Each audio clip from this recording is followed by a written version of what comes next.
Tarlaqueños, mag-start tayo dito sa I Love Bamban. So puntahan natin yung kanto ng grotto. So pag mula dun sa I Love Bamban, sa Bamban Bridge, malapit lang itong kanto grotto. So you know the drill guys, kung alam nyo nang puntahan yung Bella Montana Farm saka yung Goshen. So papasok lang kayo dito guys.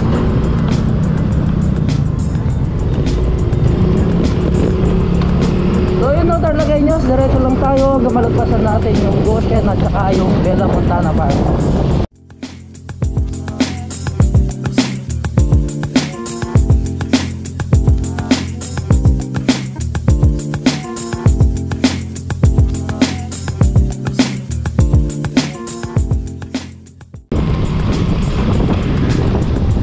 So again, yung isang landmark is itong grotto dito sa Lourdes, Bamban.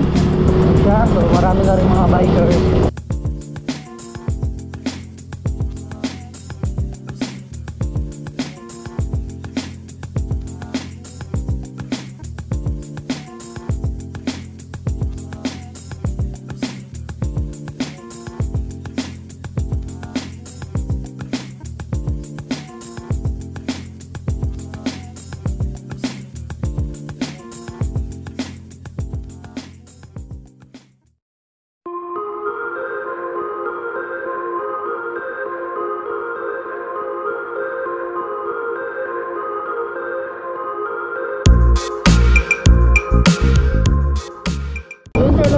Dito tayo sa kanto ng Goshen. So yan, lalagpasan natin yung kanto.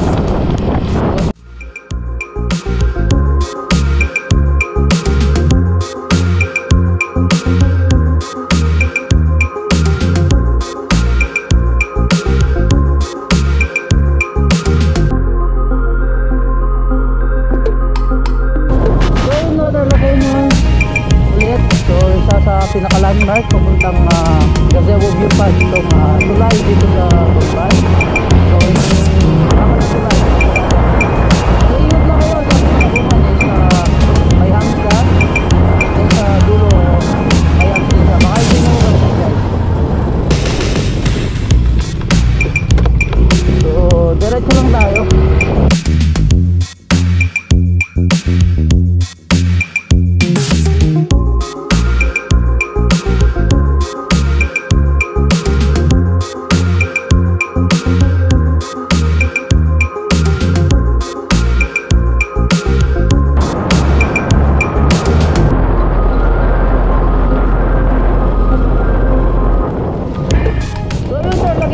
Pagdating nyo dito sa may Bambaneco Trail, Santa Rosa Trails Jump Off, so kakaliwa lang kayo guys. So huwag kayong diretso doon, kaliwa lang tayo. Ito yung papuntang way ng Bella Montana Farm.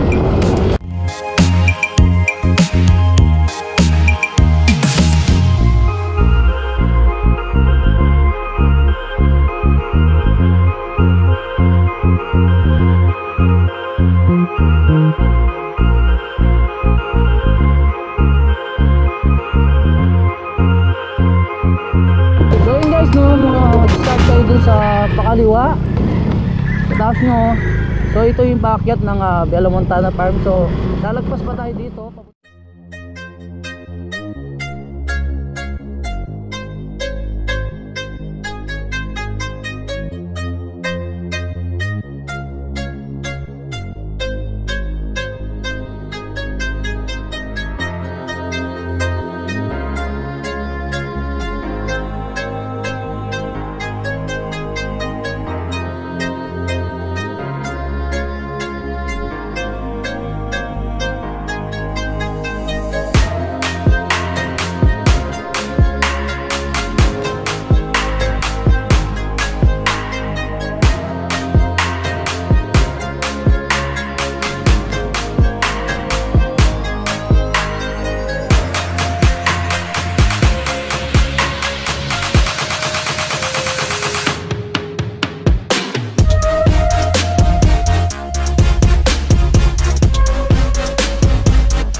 Tarlaqueños do, kung nandito na kayo sa kantong to, so So itong kantong to is sa Paolilan saka sa Balakbak.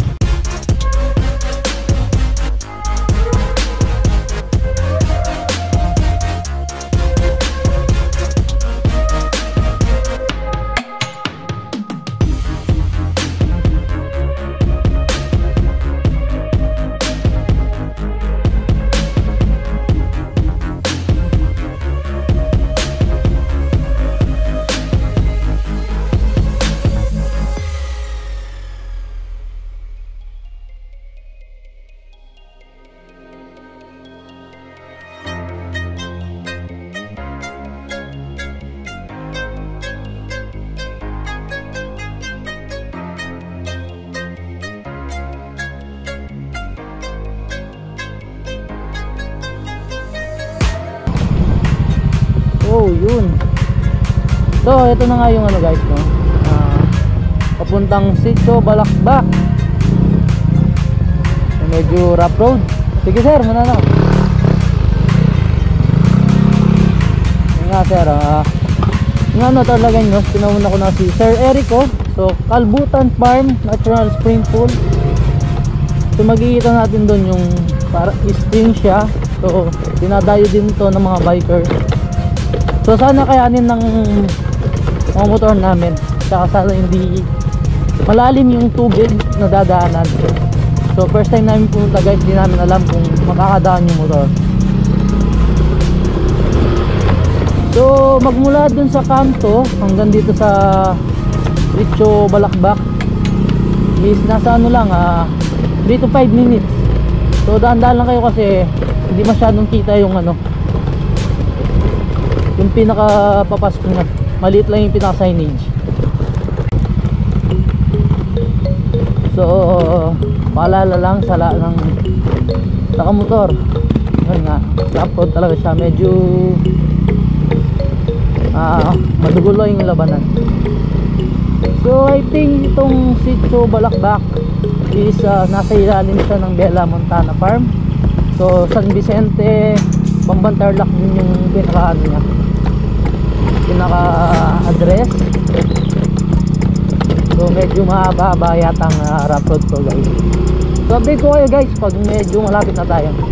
So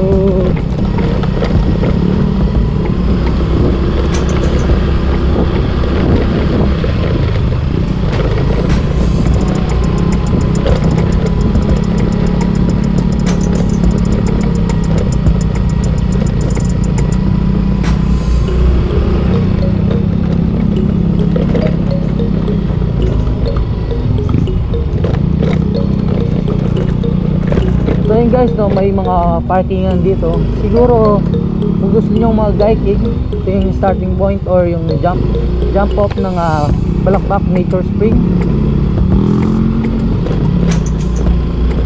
Diretso pa rin.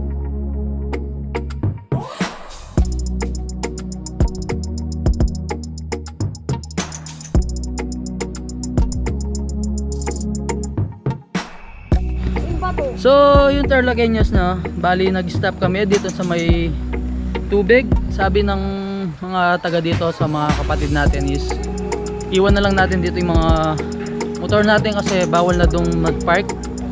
Yun guys, so kung nakabike naman kayo guys, so pwede yung dahanin. Hindi naman sa ganung kalalim. Pero kung nakamotor kayo guys, no, pwede naman siya.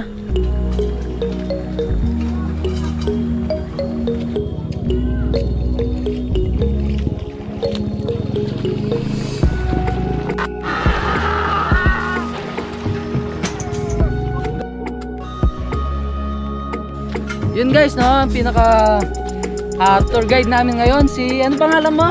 Julius po. Julius. So ikaw ate? Maylin po. Julius saka si Maylin. Yun. Ilan taon ka na? 10 po. Ikaw? 8 po. 8. So pilan yung kay? Pilan yung oras lakartam? Alam mo ito mga 15 yan. 15 minutos. So nanong mondas na migar? Ati na po natin po mga malati po sa patas. Ati ka po sa pasampanan po. Para na po po. So yun guys, no, update ko kayo mamaya. So Alam po tayo maglalakad tayo ng 15 minutos papunta dun sa Balakbak Nature Spring. Yan guys.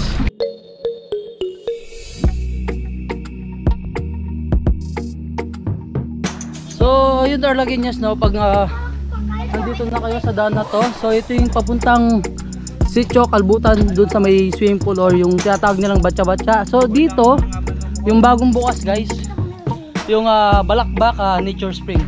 So yun guys no, papakita ko sa inyo yung daan kung paano siya puntahan. So yun nga, yung pinaka-tour guide pa natin sina Maylin, Jerome, tsaka si Julius. So tara. So yun talaga yun no. Hindi sure yung mga tour guide namin kung gaano kalayo yung Nature Spring. So pero alam ko, kita ko naman sa social media, nakikita ko may paliguan naman doon. So check na lang natin, diretso lang tayo dito guys. Update ko kayo mamaya. Peace out. Ilang minuto na lang siya. 5 minutes. So ito na yung Nature Spring, Balakbak mismo. No, not 5. Medyo pataas pababa lang. So yung camping area dito na siya.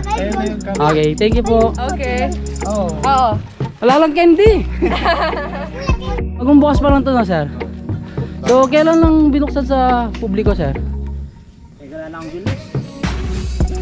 This month lang? May ano ba? May entrance fee? Dito na mismo o doon? Doon na mismo. Magkano sir? 40 lang. 40. Mas mataas ng konti doon sa Sitio Kalbutan. So yun talaga nyo, no? Andito na nga kami sa pinaka-gate ng Balakbak Nature Spring. So bubungad sa inyo guys ito. Yan, bubungad sila Julius, Jerome, tsaka si Maylin. Yan guys, no, maraming silang alagang mga ayop dito. So may manok, may tupa, may kambing. So sabi nung pinagtanungan namin kanina guys, so ito na yung pinaka-camping area nila. So pagbababa tayo sa may parang pool area nila, so sa may ilog or sa paman yan, Nature Spring. Yun guys, no, nasa 10 minutes. So paket pa po ba daw yung hindahan. So mamaya update ko kayo guys.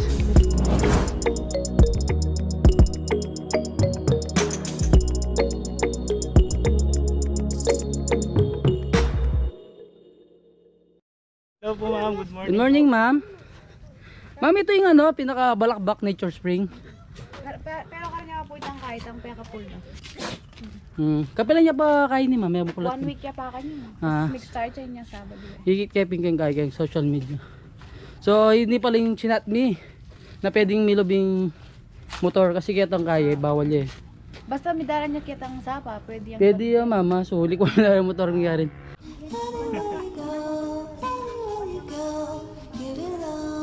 So yun talaga nyo, nandito na tayo sa Balakbak Nature Spring. So kung makikita nyo sa pinakalikod, ito lang yung Bella Montana Farm. So yung dediretso natin kanina yung Soliland, sa kabila yung Kalbutan swimming pool.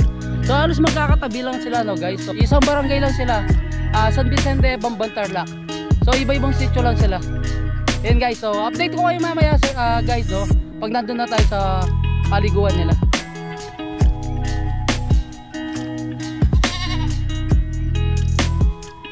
So yun guys, bali pupunta na tayo doon sa pinakailalim. So ito yung parang pinaka-farm nila. So ang ganda guys. Inggitin ko muna kayo. Pagkatapos ko inggitin, punta kayo dito guys. Ito yung pinaka-camping area nila. Yan. Ganyan siya kalawak.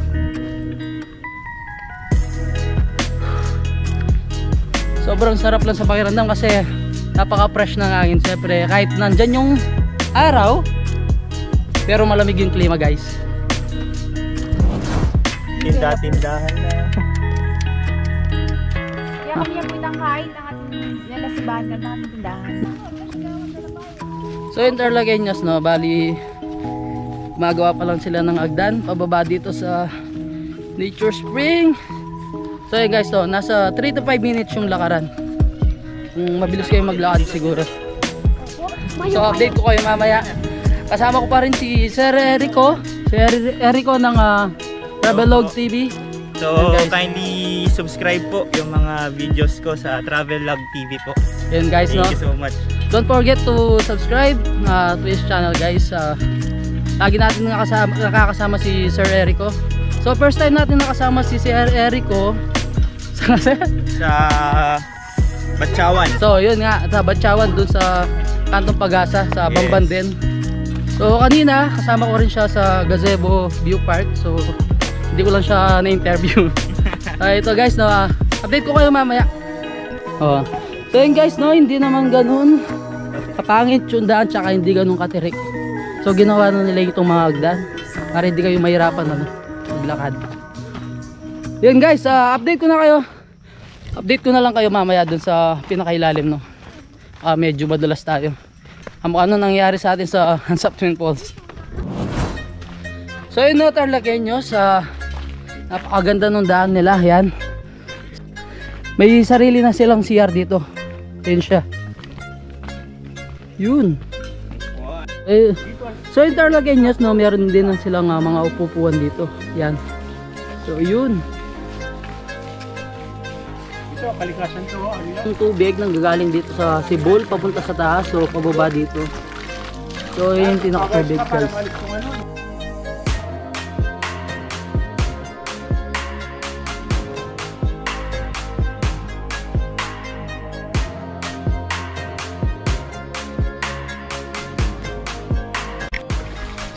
So yung Tarlakeños, no, nandito na tayo sa Balakbak Nature Spring. So yung nakikita nyo sa pinakalikod ko, so dito kayo pwedeng maligo. So ginagawa nila tatay or yung pinaka-owner dito is pagdating ng gabi is binubuksan ito yung daanan ng tubig yan para mapalitan yung pinakatubig niya. So magiging malinis siya ulit guys. Malinaw yung tubig, kaso nagmumukha lang siyang dark kasi nga dahil may mga halaman sa sa pinakataas. Yan, may mga kawayan. So yung daanan ng tubig is ito nanggagaling sa taas, yung Sibol. Tapos meron din doon sa may batuan. So mamaya guys, no, tatry nating maligo. So yung Tarlakeños, try natin maligo. Yun lang, sobrang lamig. O, samahan natin si Sir Erico doon. Woo! Ganun lang.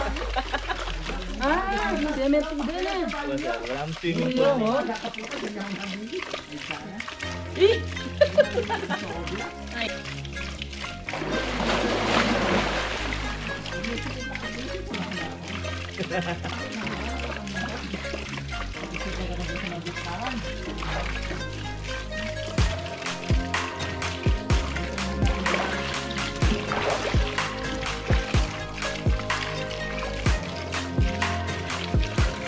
Sobrang lamig ng tubig kasi nga galing sa Sibol.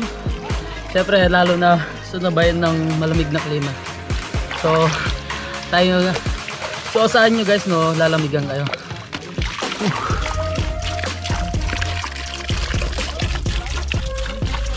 So yung Tarlakeños, no, may tubig na nanggagaling din dito. So Sibol din siya. So isa rin to sa nakakatulong sa para mapuno yung tubig.